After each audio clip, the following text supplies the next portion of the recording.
Hi everybody, I'm Belinda and welcome to my studio. Today I'm going to make a collagraph. This is a piece of scrap mat board and I've used an X-Acto knife to put some incised lines in the surface which I'm going to ink, wipe and print from. My reference photo was a little house, and if you would like to do a portrait of your house or someone else's house, this is a fun project to make multiples from. Let's check it out. My reference photo was taken in the late afternoon, so I've got some nice high contrast sun and shadow. I scanned the photo so that I could make a little bit more sky, add some clouds, and raise the horizon line behind the house. This is a piece of standard mat board, and I'm going to put the drawing on the back of the mat board with a pen and then seal it with Liquitex gloss, medium, and varnish. It's really important when you buy this product to buy the gloss version and not the matte version. Put a thin, even layer of the gloss, medium, and varnish on the entire board. So you want it on top of your drawing and along the edges of the plate as well as on the back. This seals the plate so that it becomes waterproof for cleaning.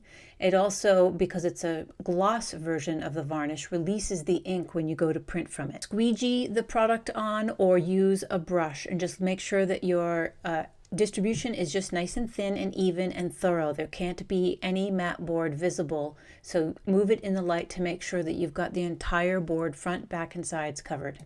Here are some carving tools. These are two basic X-Acto knives, and on this one I've just added a rubber gripper. I'll put links to this stuff in the comments. This is also made by X-Acto, but they don't make these anymore. You may still be able to find it on Amazon.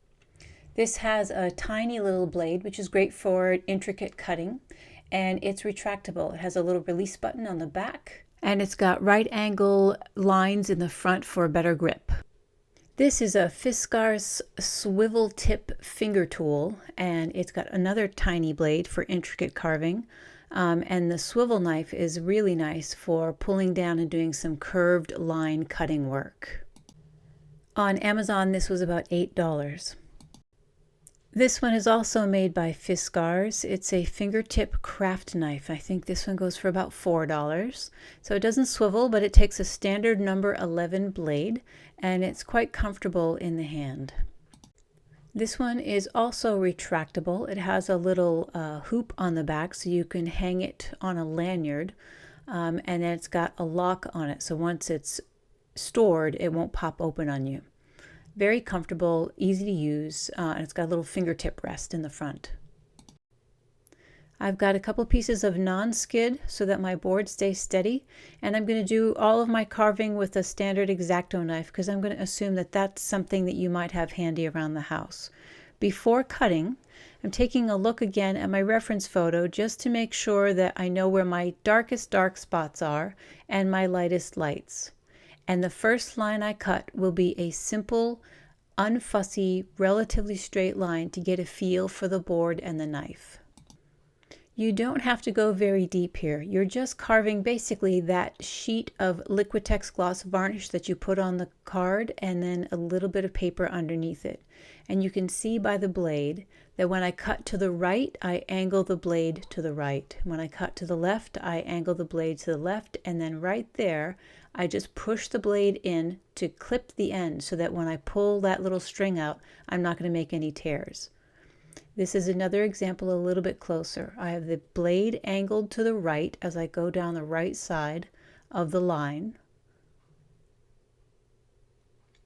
Now I'm going to go to the left on the left side, so I'm carving a tiny little V, a little tiny river right out of the paper, not too deep, just the top layer.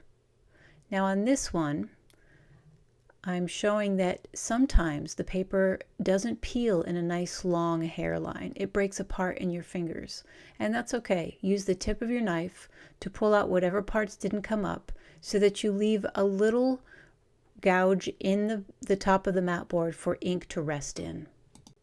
There are lots of different ways to make a collagraph, so this is just one of many. So what I'm focusing on here is I'm carving out my drawing. I'm looking at every line of pen and I'm carving it away so that that will then become a line of ink. I will clear the paper away in some broader areas where I want some dark ink to lay. But for the most part, I'm looking for just skinny lines. And here I've made a mistake and I've got a line up that I don't want removed. I want that to stay in place. So I'm just going to grab the gloss medium and a small brush and put it back in place and then let it dry. Whatever excess gloss medium is on the brush after I've made my repair will be used to go over the lines that I've cut, because eventually I'll have to seal the whole plate again so that none of the ink touches paper. It's always going to come off of the gloss medium varnish. Not all the line work has to be removed with a V-gouge style of carving. This is just incising lines in the paper and then sealing it down, and that will be enough texture to create striped lines when I go to print the plate. On curvy stuff like the clouds here, start by doing one curve at a time until you get the feel for it, and then you can do 2 or 3 curves at a time because it's a little bit tricky.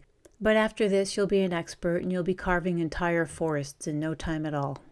One of the reasons that I'm keeping this exclusively a line collagraph is that I want to be able to play with other media after they're printed.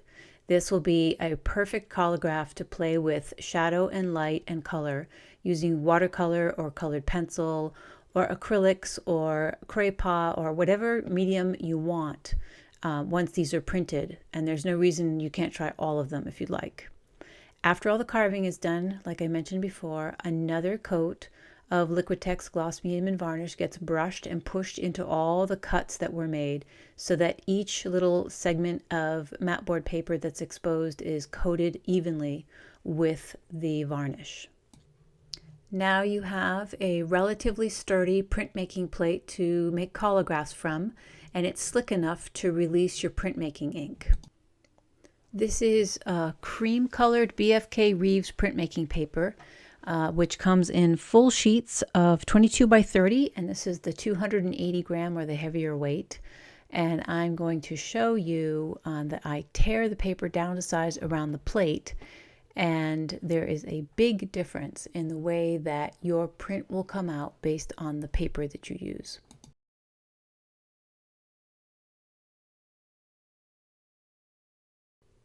I'm using Van Dyke Brown Aqua Intaglio ink, and I've got a little leftover brown from another print job that I'm mixing in.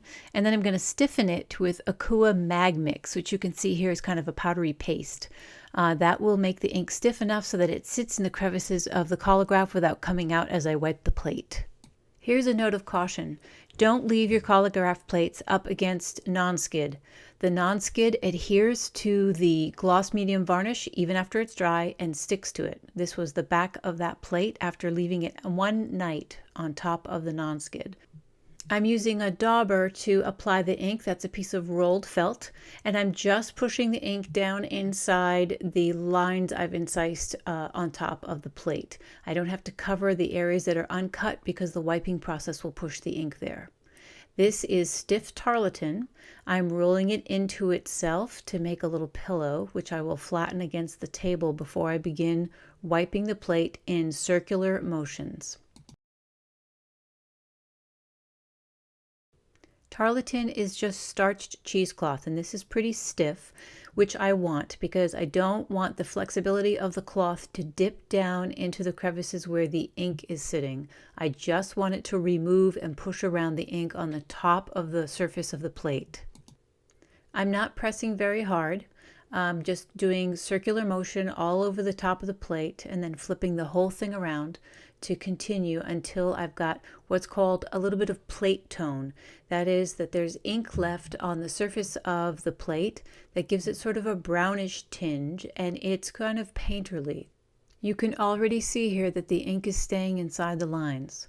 So now I want to polish a little bit of the flat surface areas, the areas that are not cut. So I'm using old phone book pages, sort of made into a little flat pillow or a baren, to just polish the top surface. I still don't want to pull any ink out of the line work.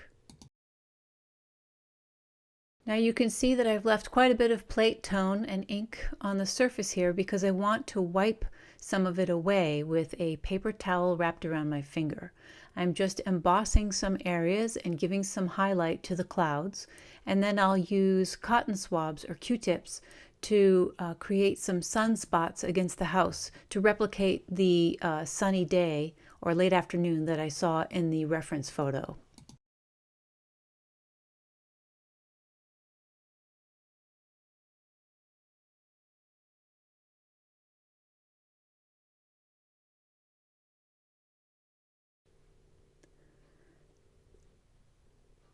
When I'm ready to print, I'm going to move the inky non-skid out of the way and put a clean piece down so my paper doesn't get ink on it.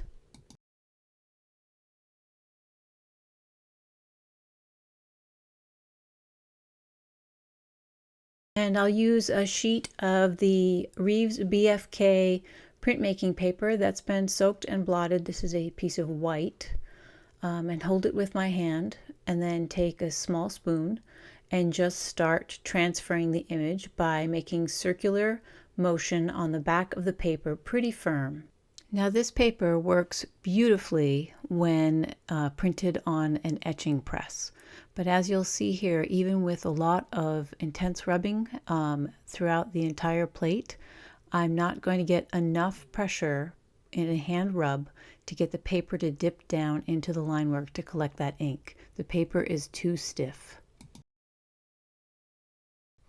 Now this is a piece of mulberry. You can see that it's a much more flexible, lightweight, and transparent paper. So I've spritzed it and I'm just wiping a paper towel over the top of it. I re-inked and re-wiped the Collagraph plate over there. And now I'm going to use the same method that I did with the spoon, only with mulberry paper, which you can actually see through. Mulberry paper is tough, but I don't think it can handle the circulation of the spoon for as long as I'll need to rub the back of it. So I've put a sheet of newsprint on it, which is a nice slick surface to rotate the spoon, and I can still feel the line work of the paper underneath. Once the mulberry is nicely adhered to the plate and it's dry enough from my earlier spritzing, I can rub directly with the spoon, and you can see that it has stuck to the plate. It's adhered to the ink, and I think that this will be a completely different print. It's pretty stuck on there, but as you peel it off, there is the line work that we were looking for.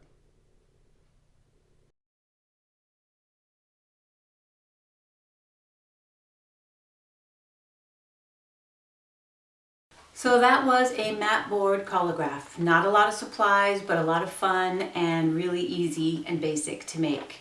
When you are finished with yours, if you make one, please post a link in the comments so that I can see, or go over to my Facebook page and post it on my wall so that I can see and everybody else can too. I'd love to see what you do when you are learning how to do these cool printmaking methods, especially if you're going to go at it with watercolor or a colored pencil or other media on top of your print, because there's no fear of messing up, right? If it messes up, you can just print another one.